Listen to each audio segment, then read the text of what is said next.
My name's Liias. I'm a state representative from the 21st District in South Snohomish County, serving Edmonds, Linwood, Mukilteo, parts of Everett, and Mount Lake Terrace. Can you explain the state's current budget situation?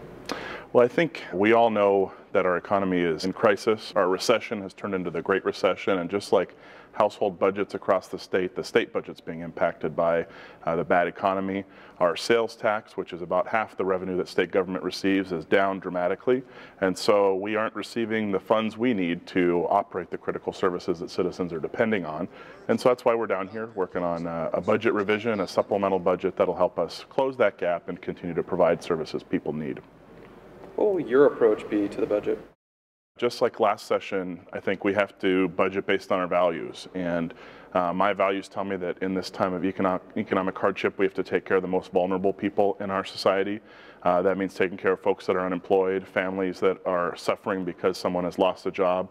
Also taking a look at our safety net for folks that are disabled, that can't care for themselves and maybe before had a family member caring for them, but that just isn't happening because of the economy. So I think that's where we begin, is with the safety net.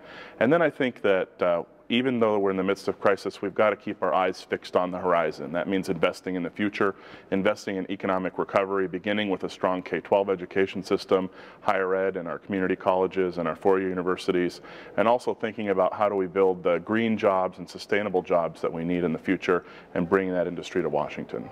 That leads into some of the work that you're doing to help with the recession and create jobs in the state. In general, we're working on jobs. Actually, our first bill, it looks like, is going to be the Jobs Act, sponsored by my friend from Snohomish, Hans Dunshee. In addition to that, I'm working on a variety of measures to try and spur job creation, including job creation tax credit. So particularly the smallest businesses that create new jobs would get a credit on their business and occupation tax for each job that they create. Really trying to get private industry engaged. Also working with the aerospace sector to try and create more aerospace jobs. People that read the Herald know that that's the only sector in our economy that's doing very well right now. So trying to make sure that aerospace stays strong and that we continue to add jobs in that sector in Snohomish County.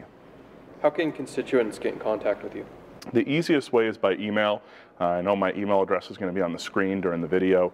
That's the best way to get a hold of me, but for folks that don't use the internet or that are just not comfortable with that format, we have a 1-800 number, or you can call me directly at my office in Olympia, and that number is going to be on the screen as well. Or you can write an old-fashioned letter. Basically any way that a constituent wants to get a hold of me. We've actually had folks come and visit already, and we'll continue to have people come in to talk about their priorities for the budget. It's always nice to see people, although I understand we're a few miles away from home, so it's tough to get down to Olympia, but any way someone wants to get in contact with me, I appreciate it. And then the final piece is that with Senator Shin and Representative Roberts, I'll be hosting a town hall, one in probably, it looks like Edmonds, and one in Mukilteo on February 20th, so folks that want to come out and share their opinion in person can do that as well.